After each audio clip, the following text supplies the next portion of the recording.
when I got the call to come and minister upon this theme called guarding the oil, I was so excited. And when I saw the scripture, I told myself, you know what, this is a very familiar scripture.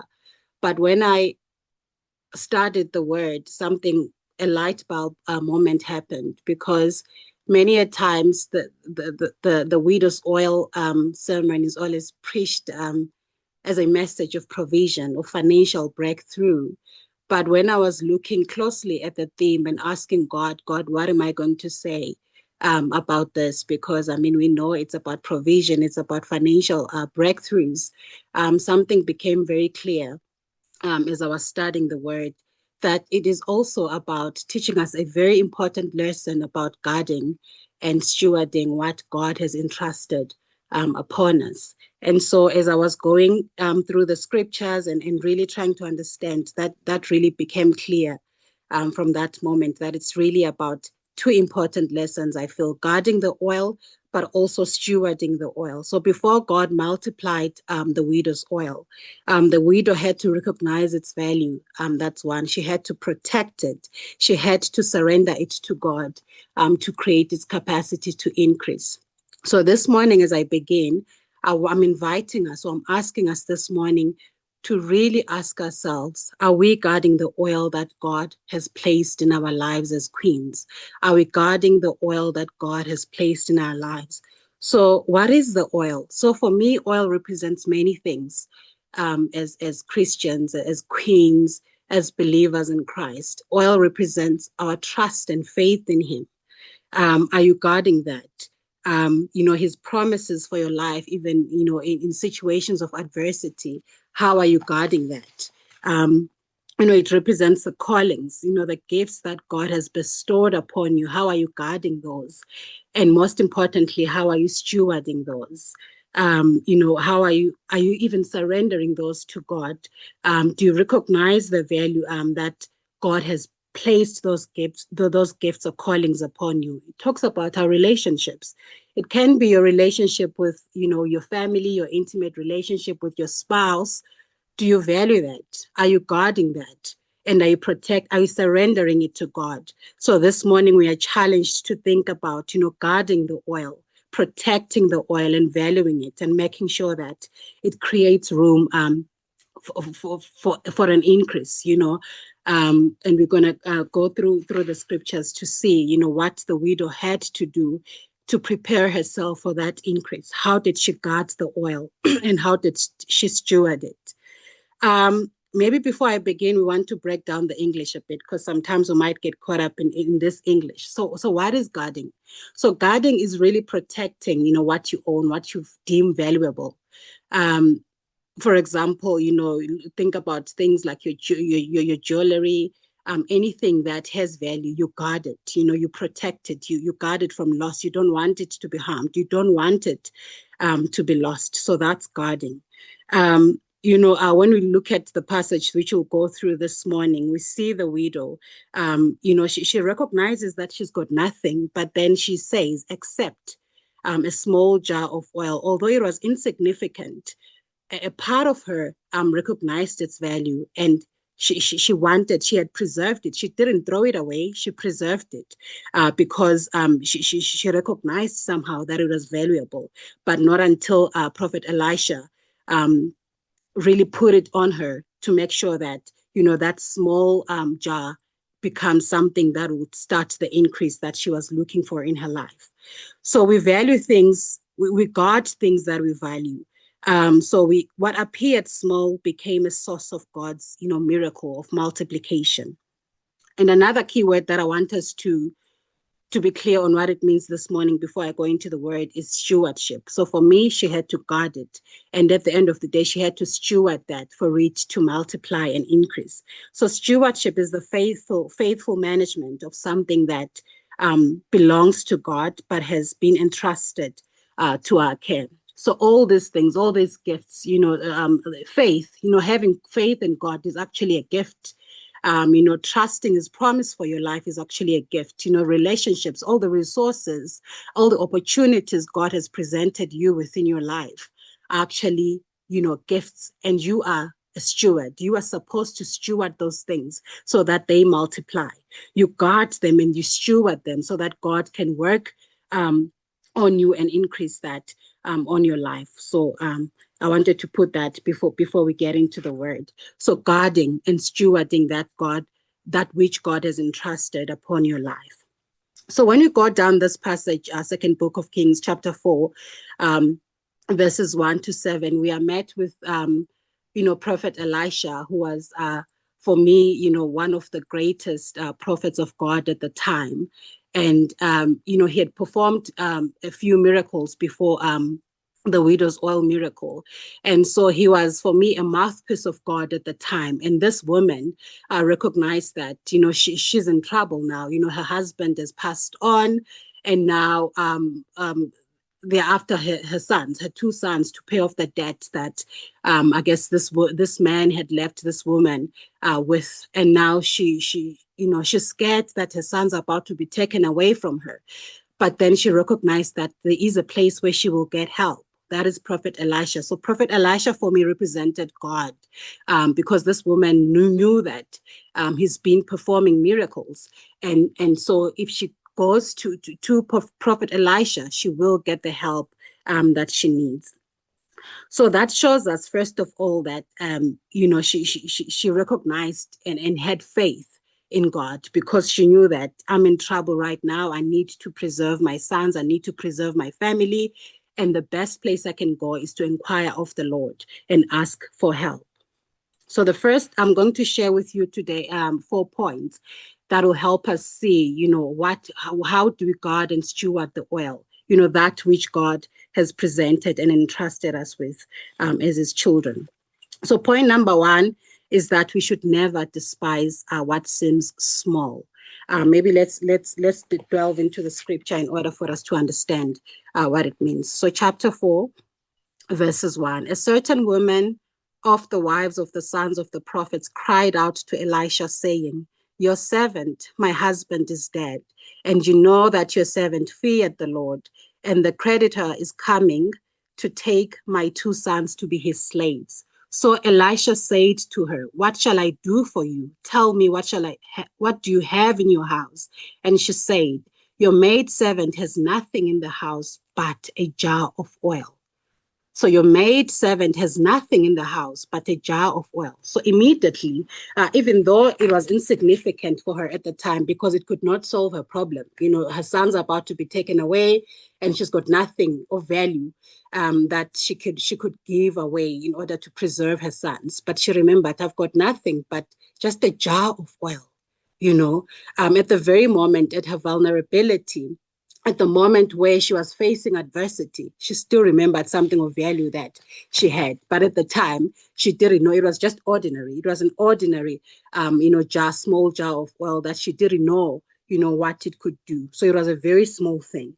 So God often starts with something small in our lives and multiplies it if we recognize its value. So what appears small, and we see this across many, instances in the Bible. We see this with Moses. So when God calls Moses to go and save his children, what does he say? First of all, he says, but God, who am I? Who am I? I'm small. God, I can't speak. He had so many excuses. We see this even with other great men of God in the Bible.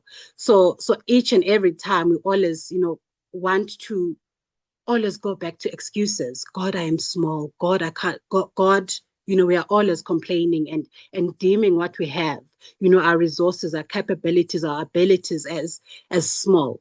But the lesson today that I want us to take away from this is that God starts working from a place of, insignificance, a place of, something small in our lives. And we have to, have the discernment in order for us to understand that. So many people overlook, even yourself. If you put yourself in the shoes of this woman, maybe she had a reason, to not recognize the value of this thing because of everything that she was going through at the time. But what this is calling us to recognize as children of God is that we shouldn't overlook our gifts, no matter how small our talents, no matter how small you may think, this talent is, it can't do anything for me. At the end of the day, God will use that to perform wonders. So I ask you today to ask yourself, what is that small jar of oil that I've been undervaluing or ignoring that God can begin with in my life to increase me? So it can be, maybe you're in a situation where you're looking for opportunities, you can't find them. But what is that one thing that you know that God has placed in your heart that you can do? So start from there. So search yourself, introspect yourself and see, God, what is the small thing that you've given me? What are my talents? What are my gifts that I can start with to come before you? Okay. And secondly, we recognize that the second point is empty jars, empty vessels matter.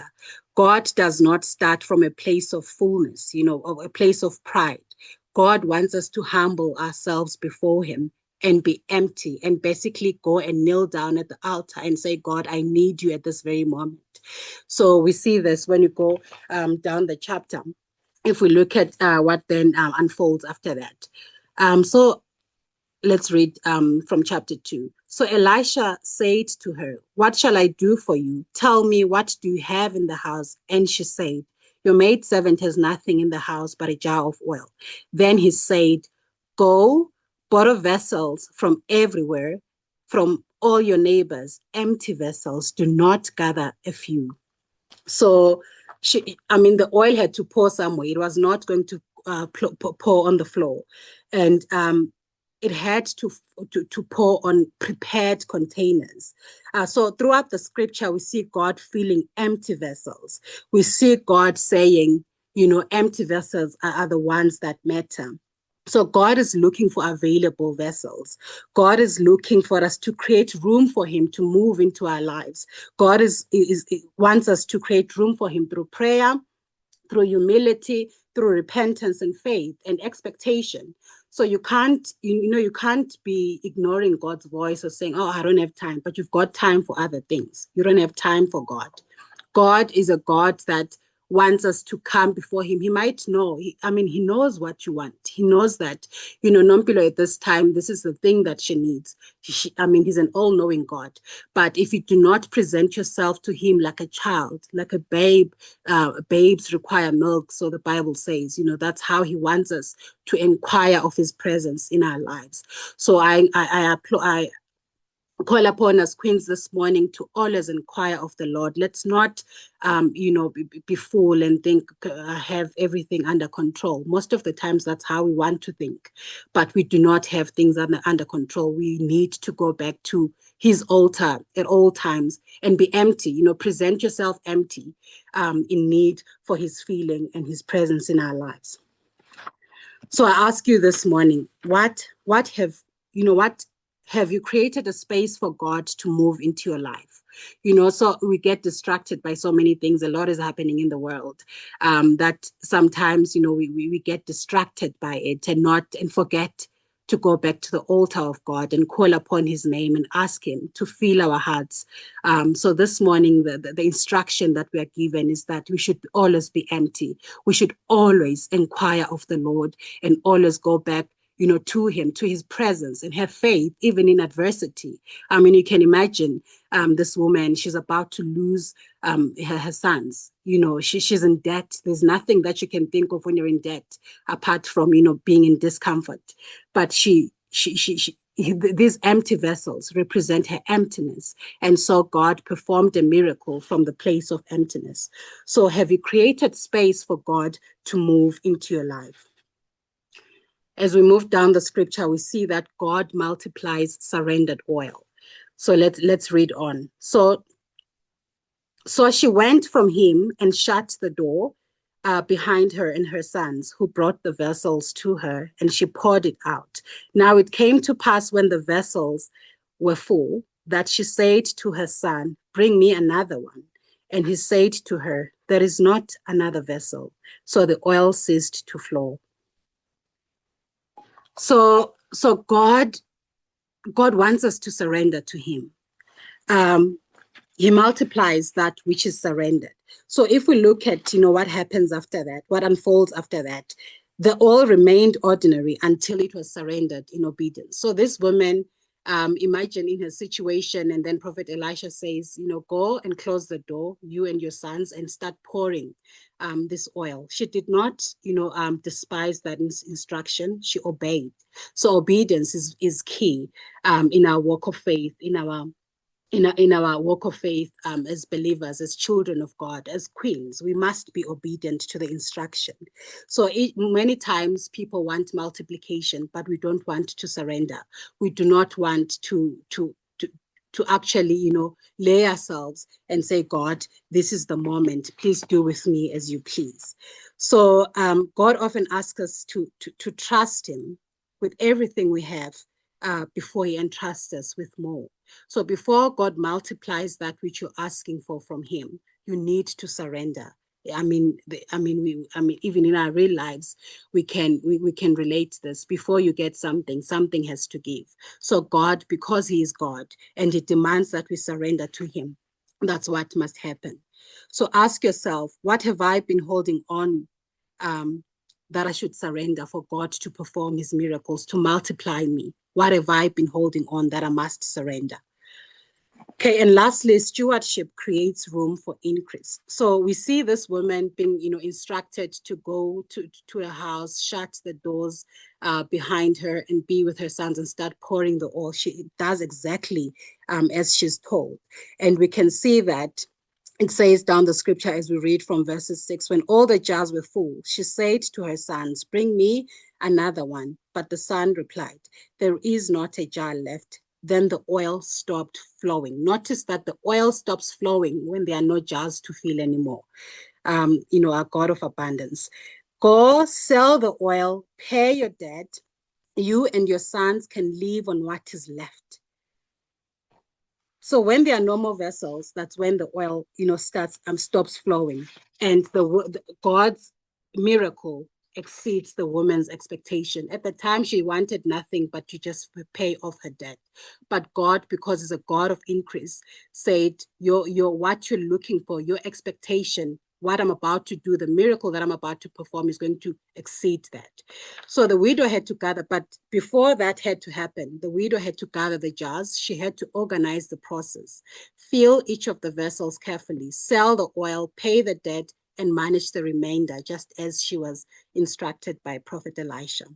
So God, the miracle is God's, but the responsibility is yours. The stewardship was the widow's, but the miracle at the end of the day was God's. So if, let's say, for example, today, if God increases your income and says, you know what, Nompilo, I'm going to give you $1 billion today. Are you going to manage that well? Are you going to make sure that, you do basically, steward that in the way that God wants you to steward it? So God is always asking us to steward all the resources that is given us, the oil that is given you, steward it in the best way that God wants it to be stewarded. So I'll ask you today, lastly, as I end, are you managing well what God has already entrusted upon you? So if you think about all the resources that you have, everything that you have, the oil that you hold today, are you stewarding it in the way that God has entrusted it upon you? Right. So the widow's miracle began with a small jar of oil, but it ended with a debt cancelled, a family restored, and a future secured. So our God always exceeds our expectation in every situation if we create room for him to do that. If we do not despise the small things that God has placed in our lives, if we create room for God to work in our lives, if we surrender the little oil in obedience, God performs miracles. At the end of the day, we know that the miracle is his, but the stewardship, the guarding, the act of guarding the oil, stewarding it until it manifests is our responsibility. So how are we doing that in our walk of faith as queens, as children of God? Let us not be distracted, but let us stay steadfast in surrendering to God and stewarding that which God has put in our lives as his children. So there's a pattern here that we're seeing in the widow's miracle. Firstly, she had to recognize the value of the oil that she had, no matter how insignificant it seemed at the time. It was small. Yes, it was small because, she had to pay off this debt. And I'm sure it was it was big for them at the time to want to take her sons. But she had to recognize that which, she had, which was valuable. And she had to prepare.